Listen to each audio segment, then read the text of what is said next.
Hi, everyone, and welcome to another episode of She Plays Games, the podcast where we celebrate women in the video games industry. I'm your host, Lauren, and I've been working as a journalist and content creator in the games industry for the last 10 years.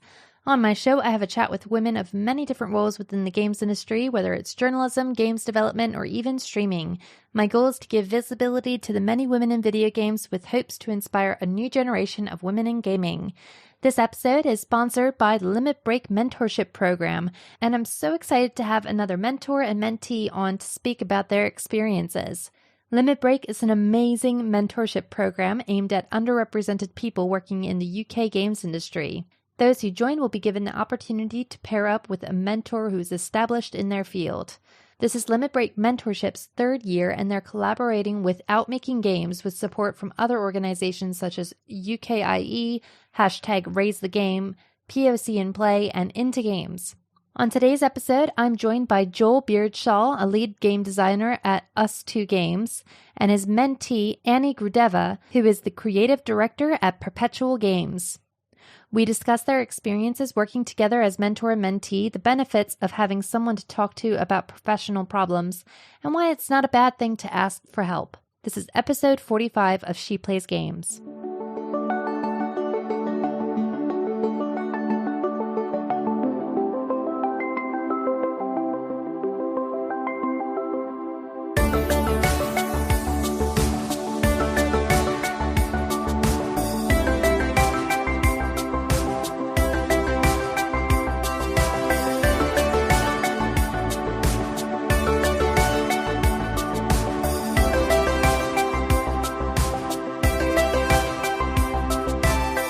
Hi, Joel and Annie. How are you? Hey, yeah, I'm really good. Hi. I'm good as well. I'm so happy to have you both on the show representing Limit Break Mentorship. It's just so cool. I mean, like, how have you felt about the program in general? It's been absolutely fantastic. It over exceeded my expectations in every possible regard. I knew about Anissa and I knew about the program, but yeah, I'm just gonna say it's been like an absolute wild ride for me. Yeah, I've had a really good time with it. Obviously, I'm on the other side of it, but yeah, it's been amazing to meet Annie and also just be part of the community and see all the kind of cool things that are going on and people helping each other out and being able to lend a hand with that. It always just seems like such a supportive community, sort of like seeing around social media and stuff. I'm always hearing about like new people who have joined Limit Break Mentorship, and it's just so lovely. And yeah, I mean, to have a fearless leader like Anissa is great as well. Yeah, she's quite a character, and yeah, kind of. I know her a little bit. I think if you go to video game events, she's a very chatty, very friendly person, and that was part of the reason I kind of wanted to join Limit Break, because I'd seen her give talks. She seemed like a really cool person, and I'd heard other people from like a previous year like have a really good experience with it in the first year. So I mean, like with that in mind, so Joel, we can start with you. Like, what made you consider like becoming a mentor for the program? I wanted to do some mentorship outside of a company, because I'd done a little bit of it inside a previous company that I worked at, but that was just kind of helping someone who was a junior designer kind of come up inside the company, and very informal. And I knew I wanted to help people kind of join the games industry, especially people who wouldn't normally get an opportunity. And I tried previously before, but I'm sure most people will tell you who have tried mentoring, sometimes it works really well and sometimes it doesn't work so well. And I kind of tried it before with a different group, and I kind of shook my confidence a little bit. And I really wanted to make sure that the person I would be able to kind of help through Limit Break or through whatever mentorship program it was, I'd actually be able to help them in a way that they found useful. And so Anissa was really kind, and I'd sent Anissa a couple of emails with different questions to make sure that I wasn't going to like not be helpful. Like I didn't want to be a mentor to just pump my own ego or whatever. I wanted to help people out, and part of Limit Break is that kind of people already in the industry or people just like on the cusp of kind of getting like wanting to take their first steps into it and finding that kind of breakthrough moment really appealed to me. That does seem to be like a really interesting and like sort of universal hurdle, especially with like being a mentor.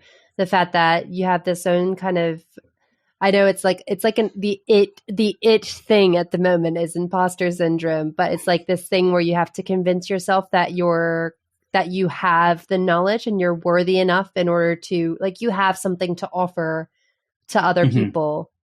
Yeah, and it kind of leads into Annie's story a little bit, but I was very when I kind of first looked at it, I was like, I'm really new to being a lead. So I want to help people in a part of the journey that I understand more. So the earlier part of the journey, kind of, I kind of been involved in recruitment for a number of people, and obviously I joined the industry at one point as well. So I felt like, that's where I can really help people. And so I kind of put down on this thing like, I think I can help people early on in their career, but not necessarily in the later parts of their career, because they're also Limit Break kind of helps people at all levels. People in lead positions and people in kind of junior or first coming into the industry. But it's kind of funny that Annie, the job Annie ended up in. Yeah. You want to elaborate, Annie? It was put it like this. This is not what we set out to do. Just because as part of Limit Break, there is this thing where you sit down and you set out your goals and you discuss your goals with your mentor. And I can absolutely promise you it wasn't like creative director on any of those goals. It was more like, what was the original one? Get a full-time job as a games designer. That was my original goal. That's amazing. And yeah, like that didn't work out, so to say. I just because like I've kind of gone through the whole process of mentorship schemes and internship schemes in a completely different industry, and like I knew how to fill out the forms. I knew like how to set out my own goals and how to say all the right things and all that kind of stuff. And I feel like I massively lucked out with Joe in particular, because I think it was a little bit of a wild ride. And like the amount of patience and compassion he had for everything that I went through has for me been one of the massive things that made a difference, because like I at the time when I joined Limit Break, when I applied to Limit Break, I was just doing this little freelance side gig in this like newly set up studio that they just needed someone to do a couple of hours a week. And talking to Joe, it was kind of like, oh, okay, it will be, they seem to be hungry for work. It would be good to, start like, flexing those design muscles, because I think the original job was like for a narrative designer, and because I've written a million scripts in my life, I was like, okay, yeah, of course I can do that. And then talking to Joe, it was more like, like design things to try and implement and so on, that I would go and then suggest to like my boss. And little by little, obviously separate from that, drawing on my experience from my previous job, I started like being part of the hiring process and like shaping the game process, until one day before Christmas, my boss says like, yes, I would like to offer you like a full-time permanent job. I'm happy. I report back to Joe, like we've met the Limit Break goals.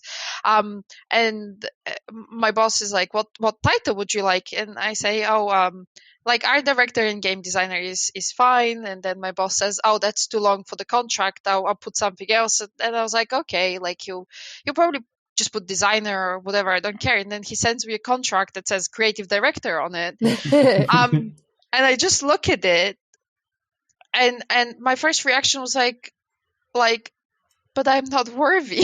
No. Like imposter syndrome kicks in big time. I started messaging Joe, and we're having another conversation about it. We've had many conversations about imposter syndrome in particular. And I very reluctantly took it, and it was not meant to be that, and it's been such a journey as well, like actually helping out to build a studio, build a vision, build a culture. Like it's all stuff that, like, the whole Limit Break has been such a massive support, because if you think about it, it's a really good template, especially of good culture, with Anissa being the way that she is. She's very outspoken, she's very out there, she's very unashamed of who she is, and that is setting up the tone for the whole Limit Break. Like, you see how, like, people are very comfortable being themselves because of it. And, like, that's been also one of the main things that I've looked at and being like, I want how Anissa is making the rest of us feel. That's how I want the people who I work with to feel. And it's actually quite important, especially as someone like me. I'm like really, really new to the games industry. And it's really, really great. Like, it's incredibly lucky to have a good, healthy example from the get-go. You don't get that. You just don't. Yeah, I mean, it's really fascinating as well. You saying about, it's not necessarily what the plan was when you went into Limit Break, like this role that you've now earned.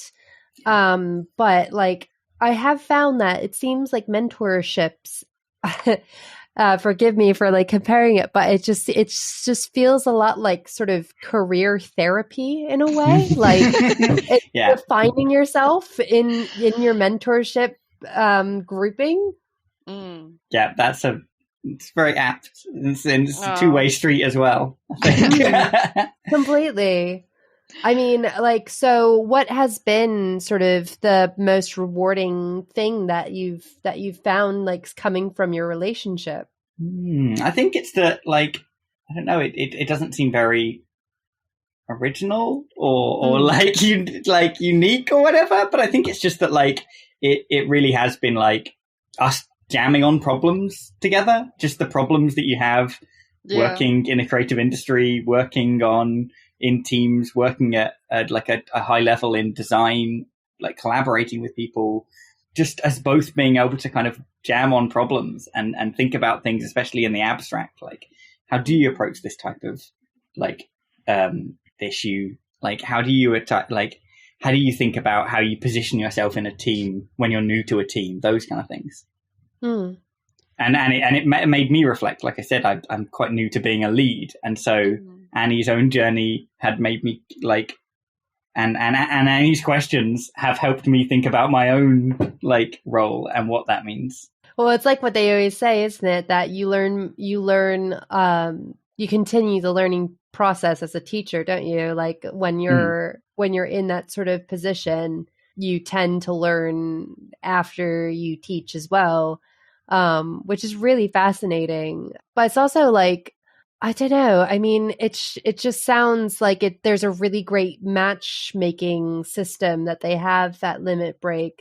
I just always seem to find that the mentors and mentees that are brought together really seem to have just such a strong bond, which is great. There is also something else about Joe in particular, because, like, I know we spoke about the fact that he's a man in a marginalized oriented scheme. And there was something very important about it for me in particular, because when you fill the application, you get asked, are you okay if you work with a man? And when I was trying to switch careers and move into gaming, I spoke to a lot of other people who were very discouraging, and they were like, you're not qualified, you're too old, you don't have the skills, and they don't give you, like, feedback that you can actually work off and go back and improve that or this and so on. And then, like, I remember talking to Joe, and it was over time, right? I started noticing that, like, he's not, one thing is, everything that I said he took seriously, which was incredibly validating. And the other thing was, like I never ever felt judged because by God, I made a lot of mistakes. And there was like a lot of times where I was preparing for mentoring sessions and I was like, right, so how do we fix this? You know, especially with like everything going on and so on. And it was just, I just never felt like not taking seriously as a professional, as a designer. And, you know, like, it's still difficult for me to call myself like, I keep avoiding calling myself creative director because imposter syndrome is a very cruel mistress. Yeah. But like the fact that for him it was important, the fact that like I was ambitious, I was ready to work, I was, you know, all of these things that we all know about ourselves, and suddenly you feel seen and you feel acknowledged, and like all of that for me was like, okay, I don't know how, but I'm gonna make this, I'm gonna resolve this. You know, it's actually really, really important. And I think people don't talk about enough about, like, I guess, empathy, compassion, like one of the more gentle words, and it made a difference for me. It made a massive difference for me. I think that's like the thing as well, is like having that outsider's opinion perspective as well, that can be that supportive person who actually kind of like understands your world as well. Like Yeah. it's such a big environment of like people in the games industry, but it's also very, very small. So like trying to talk to someone sort of on the outside of our world can still be a bit of a challenge because they don't directly, I hate to be like, they don't directly understand us, but like it is so true though. So like having that opportunity to have somebody who's in your corner, knows what you're talking about and can help you, I think is really great. And some things that seem huge can sometimes be about just breaking it down and attacking it one bit at a time. Just having that long conversation can get you there. And you've just got to listen to all the bits and work out what the bits are. God, I still remember one of the longest problems that we solved together. It took us about 3 months, if not more. And it was like keep chipping away at it and keep chipping away at it. And I'll never forget the day that it chipped away. And I called Joe and I was like, I did it. I did the thing that we set out to do. And it felt so rewarding because it's like it's all new to me, and at the same time Joe has the calm and the confidence of like, keep going, like I've been there, you'll be okay and this will work out is incredibly important. Yeah, and I mean having that person to contact as well, to will share your enthusiasm and your, you know, just excitement is so nice. Yeah, and at the same time also sometimes like Joe's been really great at like saying maybe slow down a little, like noticing, you know, also when you're getting a little bit too carried away or, you know, burnt out or all of these things. Yeah, having that just that safety person to just check yourself. Yeah, and I know, like, I don't know, everyone's journey is different, but I wasn't like a high flyer when I was younger. Like, or I got in the industry, and that is helped by the fact that I'm like a white guy in England, and it made it easier. But I stayed at a very mid level for a long time, and I really enjoyed that. I really enjoy it, and I'm sure lots of people in lead positions will say this as well. But like, there's something nice about doing the day-to-day bits, and leadership takes up a lot of time that you're like, oh, I wish I could go back and enjoy the, like, I just get to make levels, or I just get to make this kind of thing. And that kind of, let's stop and smell the roses a little bit. I think if I wasn't in an indie where I actually get to do those bits, I would not have taken the job, because it's like, I don't know, being thrown into management and all that kind of stuff is great, but exhausting. And like, I'm still very, very excited about game design, and I really want to make some levels and some combat systems and all of these great things as well. So no, I completely can see that. And like, I think it's sort of an issue that's not necessarily just in games, but it's quite universal with managing positions, where you get to this point where you're just like, okay, I'm here. I have like a sort of nicer, cushiony maybe salary, but I'm not doing the bits that I love to do. I'm like just kind of here. This is interesting. Also, you've left some of them behind. Like there are bits you get to do that you didn't get to do that are enjoyable, but there are minutiae that you've left behind. Yeah, it's like if they started working on a game that was like really like the game series that you always dreamed of working on, and it's just like, okay, well, you just have to like sit up here and let everybody else do the little intricacies and stuff, and you're just kind of like, oh, why? Yeah. But I mean, with all that in mind, though, like what sort of made you both consider joining like the games industry in the first place? For me, it was my parents. My mums were very specific about the fact that they looked at me when I was doing my A-levels, and they were very honest with me and said, "Look, Joel, you only work hard at the things you like doing. You kind of leave the things you don't enjoy a bit to the wayside." And I think I've grown up a bit since then.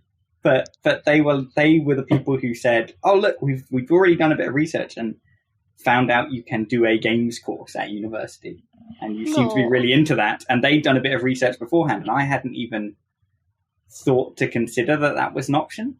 I think that's a classic line that you hear from people in any entertainment industry. "Oh, I didn't know that was a job." And I knew it was a job because one of my mums was a media studies teacher, so that idea that people make media had always been like ingrained in me, and like that, like that there are teams of people making cool stuff, but I didn't think about studying game design or just a games course in general was an option. And yeah, they kind of, we did the kind of going around looking at universities and kind of deciding that was something to go and do. And yeah, I just kind of, the idea of working on like making things and collaborating with people. I always loved like doing group projects. That's like the other part. But yeah, that kind of the support of my parents is the thing that kind of really made me realize, oh, this is a real thing. This is a thing I can go do. And it's having those, like, it's the theme of what we're chatting about, but having people around you who are more experienced than you telling you, oh no, you can do this. This is okay. Completely. I think like that, I mean, that's kind of the reason why I even started like She Plays Games in general, is because I didn't have that voice sort of like growing up. And it does make such a difference. Like it does seriously, I think, make a massive difference in sort of where you go in your life and in your career and stuff. But that's so amazing that you had that as well. Yeah. Like, I think that's incredible. Well done, Joel's moms. Yeah, good job, my mums. Yeah, thank you. I don't know whether they're going to listen to this or... Yeah.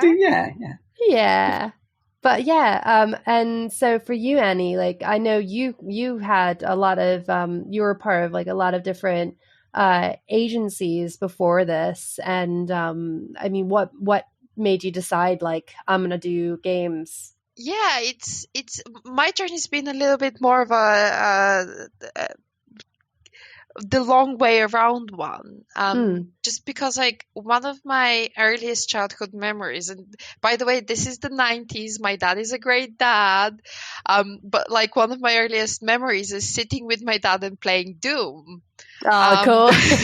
I think everybody's dad played Doom with their kids when they were, you know, like that's just something that they did. I think I watched my dad play Wolfenstein when I was like 6.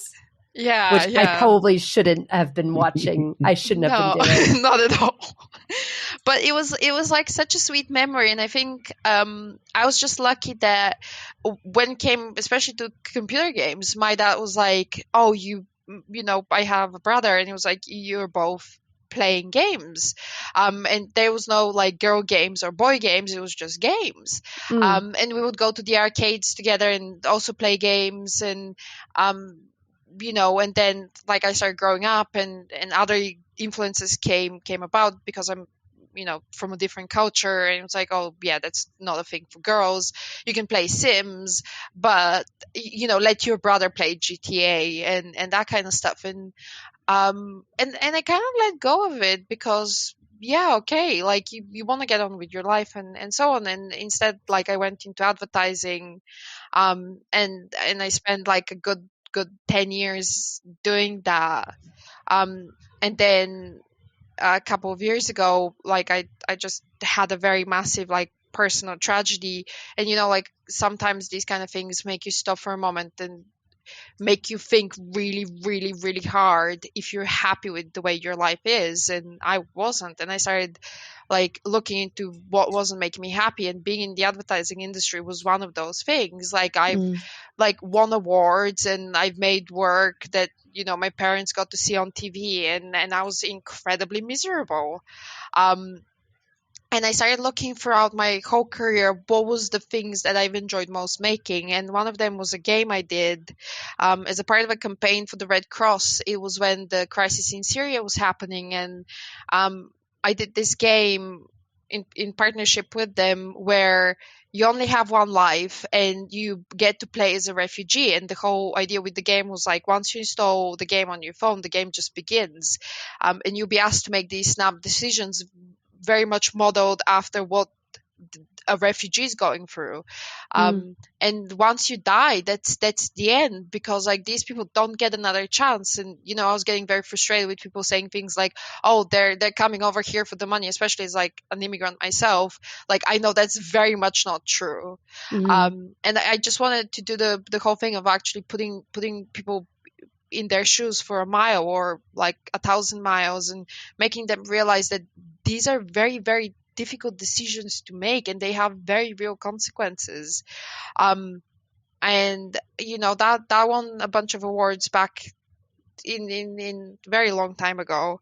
And I thought to myself, this is what I want to do. And I was talking to a very close friend of mine who worked in games, and I was like, oh, I think that's what I want to do. And he was like, oh, great, so you're going to be a games designer? And I was like, no, I've been an art director. I'm going to go into art.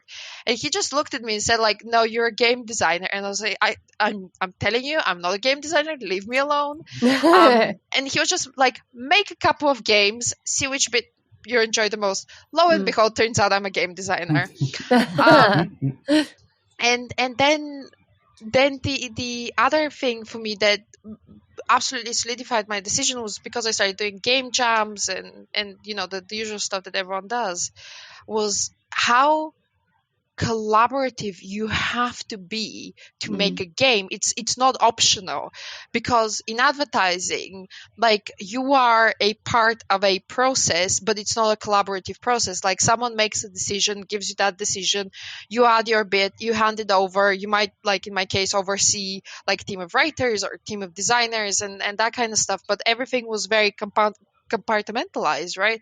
And then suddenly in games, especially as a designer, you're working with the programmers, you're working with the composers, you're working with the marketing people, and like I absolutely fell in love with that. The fact that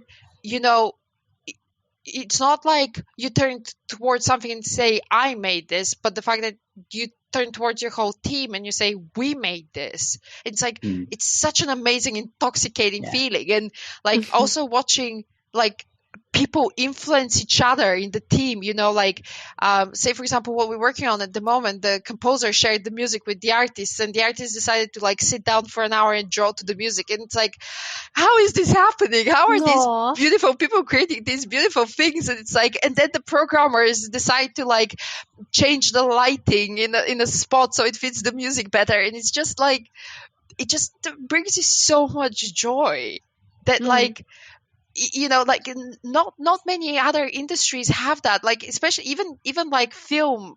Like, I know they're doing some very interesting stuff with Unreal Engine, and they're involving like post-production, during production, that kind of stuff. But like, I don't know, I think there's like something just very magical about the medium of games and the way things work, that it's unlike any other. And I still get like very excited about it. You can probably hear in my voice. And then yeah, it's absolutely awesome.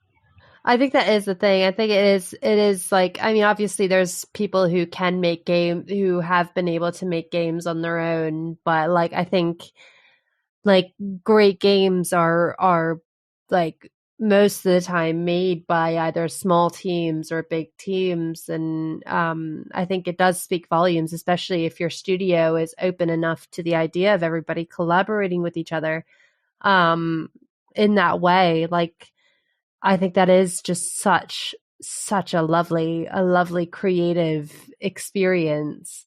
But yeah, no, I mean, I think that that's really fascinating. Especially considering, like, you know, being told when you were a kid that certain games were for boys and certain games were for girls and that type of thing. Like, I think we're still kind of dealing with that even now. I know I know a lot of moms who don't actually let they don't encourage their little girls to play games, whereas I do. And it's very fascinating to see how this will play out sort of later, because obviously, like, coming from my perspective, I'm like, oh my gosh, games are so popular, and you know, how on earth can you be a kid like without how on earth can you be a kid and not like play some kind of game? But there is still this really weird thing going on with people who sort of segregate the game's medium between the genders. It's just so bizarre. Yeah, and it comes from toys. Like, so much of the toys, there are obviously like really good toys companies out there doing really good work to not be this way. I know. But on the whole, you've definitely got still that lingering thing of girls' aisles and boys' aisles, and toys which are from one and toys which are for other. Completely. I think like didn't Hamleys just change that? Didn't they just get rid of them now? Yeah, I feel like a big. I don't know if it was Hamleys, but one of the big ones didn't they?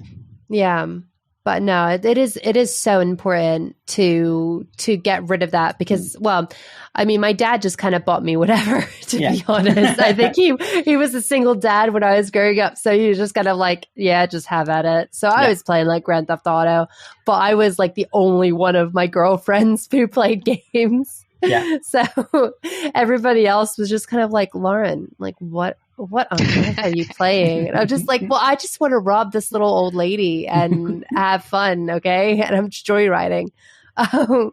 But yeah, no, I think it's really interesting, both of your perspectives. And I mean, so from your perspective as well, Joel, having played in both the worlds of AAA and indie development studios, how would you say the experience differs? So Ustwo sometimes is perceived as an indie, but it's not actually independent in the traditional sense that it's smaller teams working on creative projects that we like come up with ourselves, but we are also kind of in like a little bit of overlap with Annie. Like it comes from an app development company who made work for hire for big companies all over the world. That was before my time, and then they went on to make Monument Valley with like the games team that was like a small like little experiment who'd made a couple of other smaller games with kind of less success, and then at it becoming like Monument Valley becoming the thing it was, that then became spun out of being a team within a company to become this is a games company in its own right. They got their own offices. That's about when I joined as well. And so yeah, it's an owned company. It's not independent. We have like a board, which is kind of funny, but it's we don't have to deal with a lot of the problems that like independent developers have to deal with. We are in the luxury of having like a pot of money from previous work, and that we were set up with that pot of money from other projects and stuff. But it is very much a smaller teams. Like we aim to be about 14, 16 people per team. Alba that released early, late last year was a bit bigger than that. That was just over 20, I think. But yeah, smaller teams that are really creatively driven from inside that team rather than someone coming to you with a brief. But I think a lot of the day-to-day actually feels very similar. Like games is full of, like, it's filled with people who are so passionate about what they do. And so I worked on the biggest team I worked on was Operation Flashpoint. There was probably about 180 people. So definitely not in the realms of the like modern Assassin's Creeds and things like that, but still like too many people to know everyone's face and name at the drop of a hat. But everyone's still very passionate about what they do, even in a bigger company. People are still, they care about their craft. They care about the game being good when it comes out. They care about their own little corner that they've made with the people around them. And that collaboration still happens. It just happens in like pods. You get kind of like pods of like, oh, this is the level design team and they're all constantly talking. Or you get the environment art team and they sit close to the level design team. So they're always cross collaborating to make the levels, like the art and the design, sing together. And you get all that cross department collaboration happening. It's just not happening on that. Like the network is too big. That would be too many connections to make it with like 200 people. So the nice thing as you go into a smaller thing is you're using those same skills. You're harnessing that same passion people have, but you still don't get to work with everyone every day. You don't have enough time to do that, but you are still like, it's still that same vibe, but being able to, I think the scariest thing about working in Ustwo is going genreless. Like before, when I'd worked in bigger studios, there was always one of the first things like, we're going to make a kart racing game. We're going to make a third-person shooter. And then you decide as a team with varying levels of input what it is, and then you pitch that to upper management. But you're always in a genre. And I think Ustwo, one of the scary things is we often start without a genre. We start with something else. Like Alba started with the idea of making a game about feeling like you're on holiday. Like Assemble with Care started with the idea of fixing someone and having a conversation while you're doing it, like when you're in a taxi and you have a really good conversation with the taxi driver, or like when you're at a hairdresser and you have a really good conversation with the hairdresser. You're like fixing something, but also having that story told back and forth. But that's not a genre. Like there's not there's and lots of, I'm not saying Ustwo is unique. That's what a lot of people in the independent space are doing. They're starting from a place of, oh, this is the moment that I want to make. How do we make a game out of that? And that's scary because there's less solid ground underneath your feet, and you have to make the decisions brick by brick rather than starting with a template and choosing what you're going to switch out, kind of thing. I guess it's similar to what I've heard from like game jams, in the sense that like I think Hollow Knight, when it was originally sort of conceived, I know that they had like sort of prototypes of Hollow Knight beforehand, but I think when they actually got like the solid framework down for what they wanted Hollow Knight to be, what it is now, I think it was like under was it under earth, something about like being under something, and that was like it, like there was nothing else. It was I haven't just heard that one. That's under something. They basically created Hollow Knight through game jams together. Team Cherry, I think it is. Like I think it's those kind of, that kind of way of going into games, I think is really fascinating. And I think that like is so effective in like bringing out creativity, because you're not, although you're kind of like free falling in the sense of like, what do you do? What actual, what is going to be this game? But like, I think it's really, really interesting and really cool to consider that, like, you know, you just build it out of out of an idea, and that is what you foster. I mean, that scariness is the good thing as well. It's scary, it's scary and terrifying, but it's fun. It's your adrenaline. It's just your adrenaline, and it's fine. I think it's the kind of stuff that only can work in the games industry, right? Because like it's the only industry that I've like almost every person that you meet is in it because they love it. And like if you go say to, I don't know, banking and finance, like you might run into the odd person that's like, yes, I've, you know, since I've been a kid, I've wanted to be a banker or financer or analyst or whatever. Like in games, it's like literally every person is like, oh my God, yeah, I remember this game and I was so in love with it. And then like I started like doing little things on my computer, and it's like you see their light, like their eyes light up, and yeah, this is only the games industry. And you have this immediate, like, you have common ground, even if there is that problem with like girls' games and boys' games and things like that, like people growing up with those ideas in their head, for like that make the games industry like less welcoming to people who don't have like a traditional background.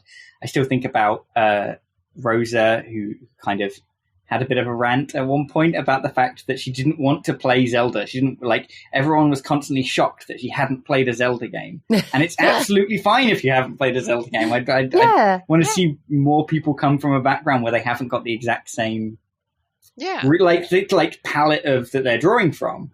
But there is always that thing. You always have some kind of common ground with someone to start a conversation. You might not get on with everyone, but you've got a starting ground. You've got a thing that you care about.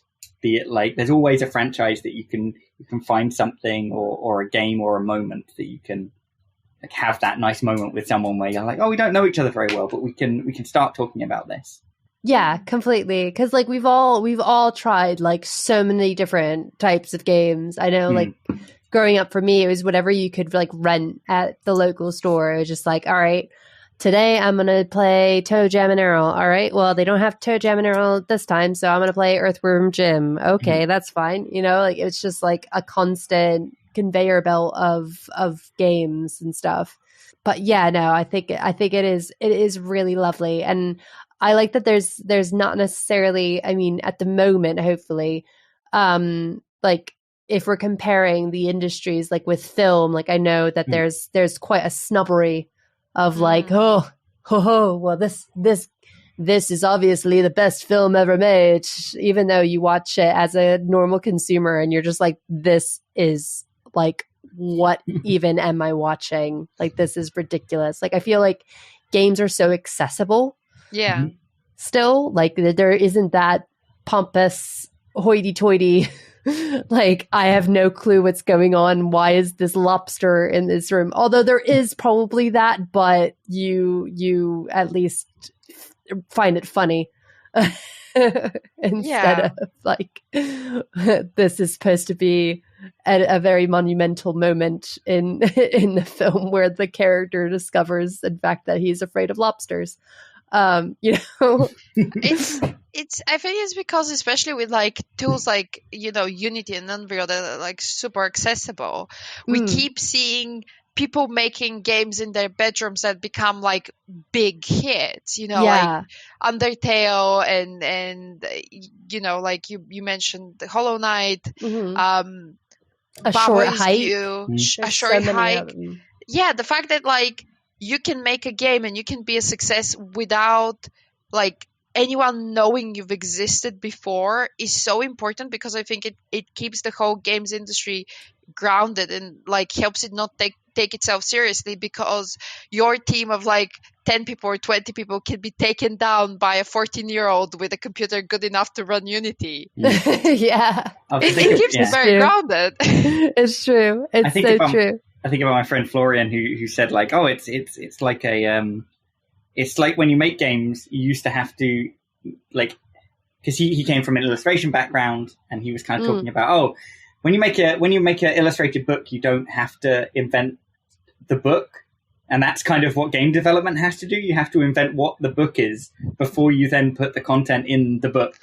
And there's even a step before that, which like Unity has like not just Unity, but the other kind of more accessible engines out there have got you over, which is you have to invent the letterpress before you can invent the book, before you can. And every time game developers are reinventing the book and the letterpress in order to try or copying and going like, oh, I like how that book is. I'll remake what a book is, but it's going to be in that shape.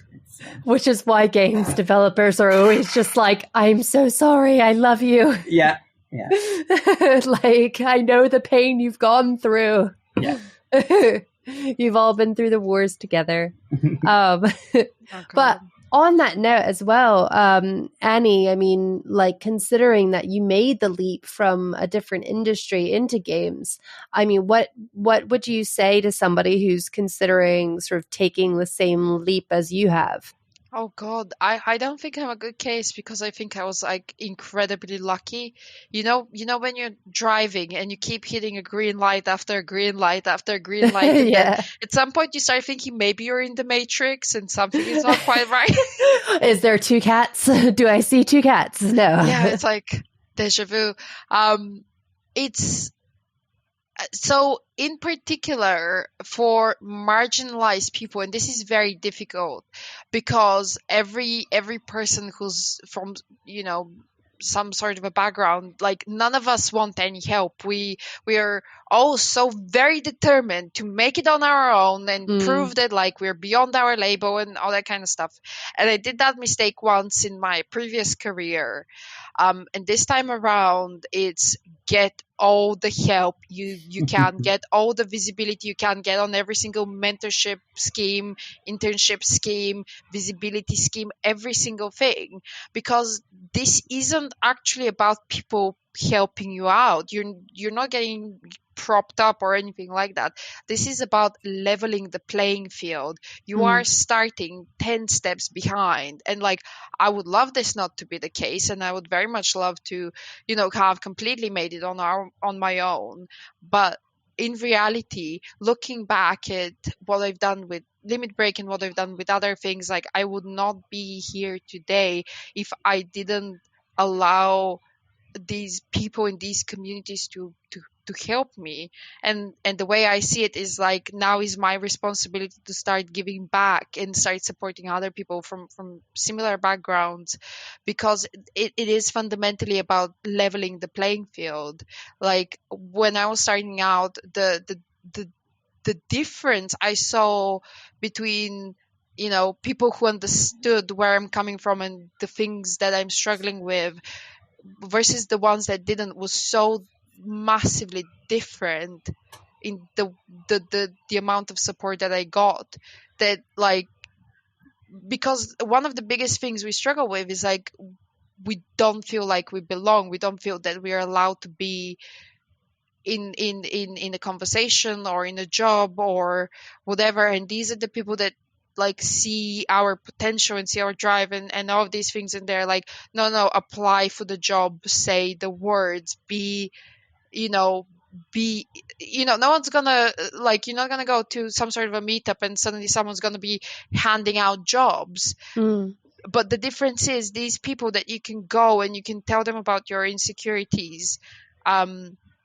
they can just go like, I get you, I understand you, I see you, I've been where you are, do it, you will succeed, is easy and valuable. Completely. So yeah, like find the community, find a place where you feel welcome, and find a place that you feel supported, and start from there. It's like I've done it the other way around, and I did not end up a happy person at all. Like I would much rather take the long way around now, and build these connections and feel welcome and feel that I am allowed to be part of the games industry, and like maybe not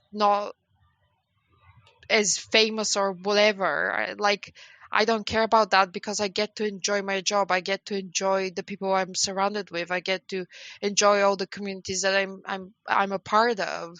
And it honestly makes such a massive difference. It's absolutely crazy. Oh, well, that's so lovely. And I mean, with that as well, you've actually now created a website and sort of a community called Pixel, which is an incredible resource of videos, articles, and communities that support diversity in the games industry. I read that you created it for your team, but then decided to make it public. What pushed you to make it public, and like, what has the reception been like? Yeah, so Pixel is a very interesting one, and I feel like it's always important when I start talking about it, because it is speaking about it in relation to like diversity and inclusion. It is actually not a resource for marginalized people the same way that, say, for example, UKIE or Pokin Play or Out Making Games is. It is actually a resource for non-marginalized people that actually want to do better, because you see, like there is like so many studios now that are pushing, and they're doing such fantastic work, like in terms of accessibility, in terms of integration, in terms of diversity, and it's been very interesting for me, because like I always end up in this in-between space where I get to talk to a lot of marginalized people, but I also get to talk to a lot of like non-marginalized people. And what I noticed, especially talking to like non-marginalized people, is like how they haven't had the safe space to explore like the topics mainly around identity. And fundamentally, diversity and inclusion initiatives is the first time that they are faced with it, and they are made aware of it. Something that like a lot of marginalized people go through very early on, even in like their childhoods. And I started noticing how like that shock is actually making the conversation sometimes stall and making it difficult to continue. And that's why, speaking about my team in particular, I noticed that people were, skittish about asking questions and having that conversation. And I was like, do you know what? Instead, I'm just going to create this like YouTube playlist. Essentially, it started off where people can just go and watch, and they can answer the questions that maybe they're conscious asking, because everyone has these questions and they're not going away. And like just make them feel a little bit more empowered and let them take it in on in their own pace. And again, it was like around me doing a lot of diversity initiatives, Limit Break, etc., etc. And then I made this playlist, and I was like, oh, I'm just gonna put it on the UK game industry Slack, because and Limit Break as well, because maybe other people might want to share it. And I did, and suddenly a lot of people were replying.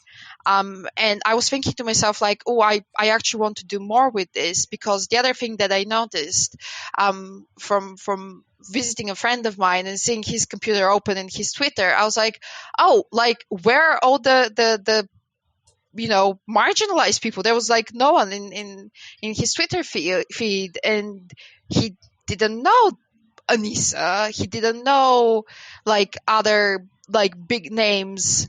And I was like, oh, so like, and the good thing about things like Twitter is,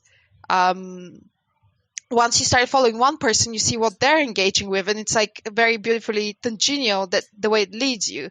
So I was like, oh, I want to add like actually a list of people on Twitter that you can also follow and diversify your Twitter feed.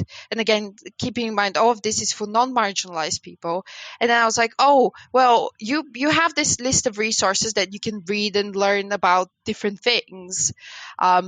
And then you have the people that you follow. I'm just going to make a list of the organizations that you can also partner up, work with, talk to, the people that are keen having the conversation, right?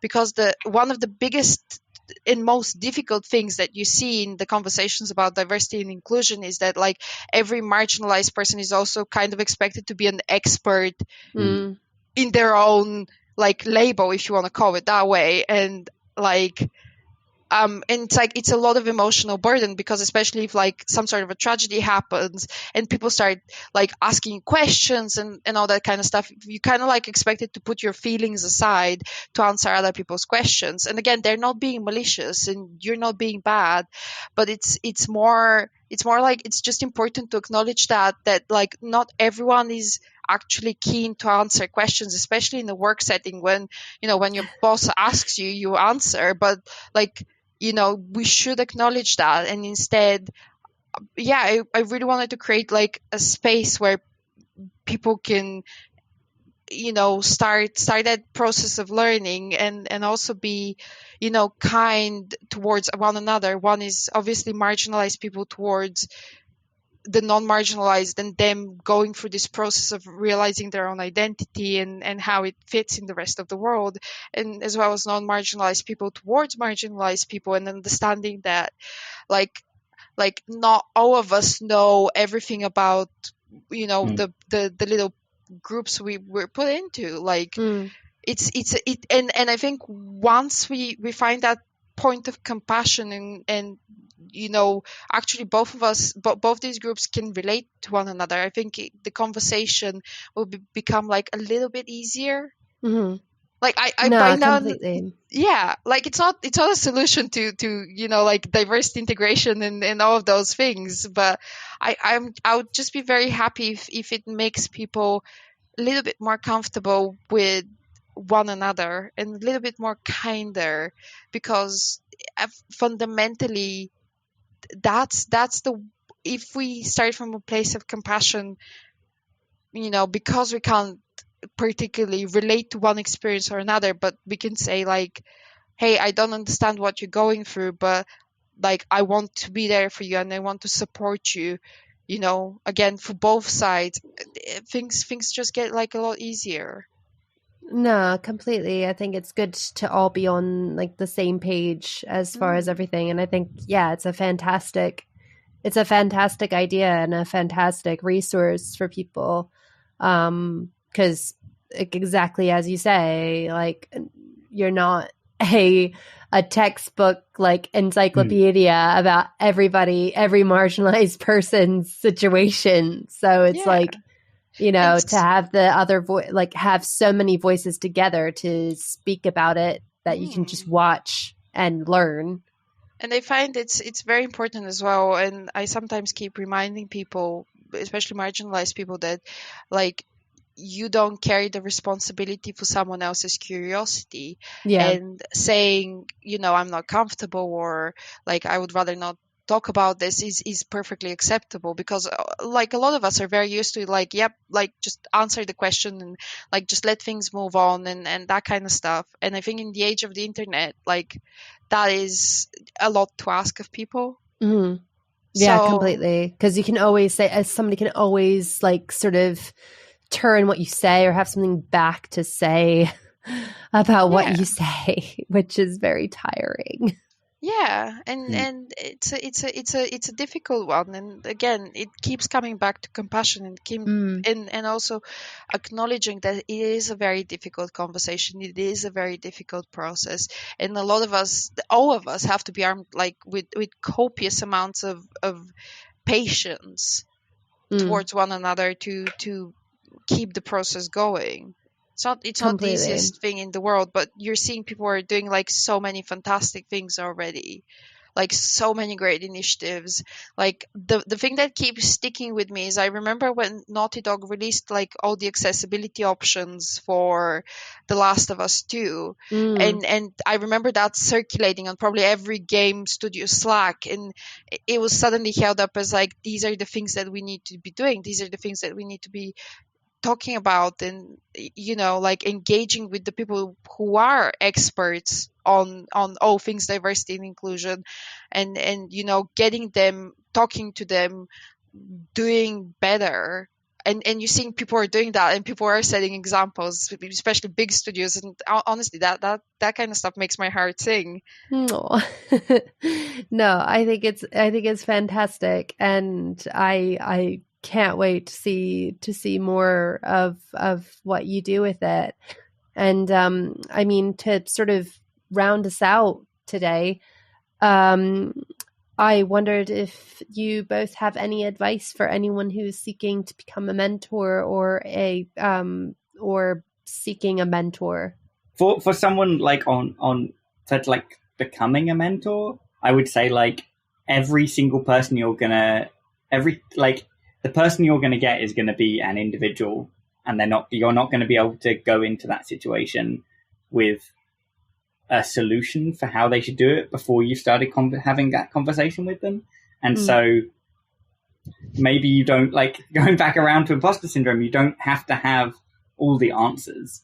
Like, you don't have to know you have all the answers to begin with. Like, look for people that you think you can help because you see, like, parts of their journey that they're at that you've overcome. And just being in the games industry is going to help people. Just being a second opinion, being that person who goes, oh no, this is normal, or that's not normal, or like, God, yes. This is how you do it. This is how I've done it in the past. Like in this studio, and it's been different in that studio. You can find that common ground, and it's about having conversations. So you don't need a perfect plan to begin with. You need to find a person, listen to their problems, and work out the things that are going to help them. Sure thing. And then for you, Annie, like when like, what advice do you have for somebody seeking out a mentor? The biggest one is reach out, apply. If people say no, don't get jaded or sad or feel rejected. Just keep reaching out. Like, maybe it's for Limit Break, maybe you message someone directly, it doesn't matter. And there is probably like a little nagging voice in your head coming up with the 10,000 very logical, very sensible reasons for you not to do that. Ignore it, right? Just shut it in a room, and because what's the worst thing that can happen? They say no. And okay, move on to the next one. And then the other thing is, be very, very, very considerate of your mentor's time. Like, prepare yourself, prepare very clear goals of what you want to achieve, be very upfront, and do the work to prepare for the sessions, to discuss to prepare discussion points. Like, it's your responsibility to walk in that session ready to hit the ground running. Like, let your mentor know a couple of days ahead or a couple of weeks, whatever works for you, about what you want to talk about. Like, that is your responsibility. They are literally donating their time. And especially the more senior they become, the more valuable that is. So it is up to you to make the most of it. So just keep reminding yourself that. And the last thing is, do not treat it as therapy. It's a very difficult thing, because sometimes you're going for something difficult and you just want a little bit of compassion, and that's fair, but that's not what mentors are for. Mentors are there for professional advice first and foremost. So get that, and you'll be fine. And no is not the scariest word in the world. The scariest thing is, like, just not trying. Completely. But yeah, no. Okay. Well, thank you both so much for your time and for discussing with me about all these amazing things that you've been doing. And yeah, thank you so much. No, it's been really great to come on and chat with you. Thank you so much for having us as well. It's been fun. Like, after doing this, like after me and Annie, what was it, like, is it 9 months ago that I think so. It's kind of fun kind of, I don't know, like, not cap off, because we're still chatting and meeting up every month for a little chat and a little get together, but it's a nice way to kind of, I don't know, cap off the first year of it. Yeah. That's it for this episode of She Plays Games. Please be sure to follow Joel and Annie on Twitter. Their handles are @RobotJoel for Joel and Annie_PSD for Annie. Thank you so much to Limit Break for sponsoring this episode. You can head to their website, limitbreak.co.uk, to find out more information about the mentorship program. Also, if you want more episodes of She Plays Games, please be sure to subscribe and follow me on iTunes, Spotify, and YouTube by searching She Plays Games, and on Twitter, Facebook, and Instagram at She Plays Podcast. If you want to come on the show or want to nominate someone to come on the show, you can email me at sheplayspodcast@gmail.com. See you all next time on She Plays Games.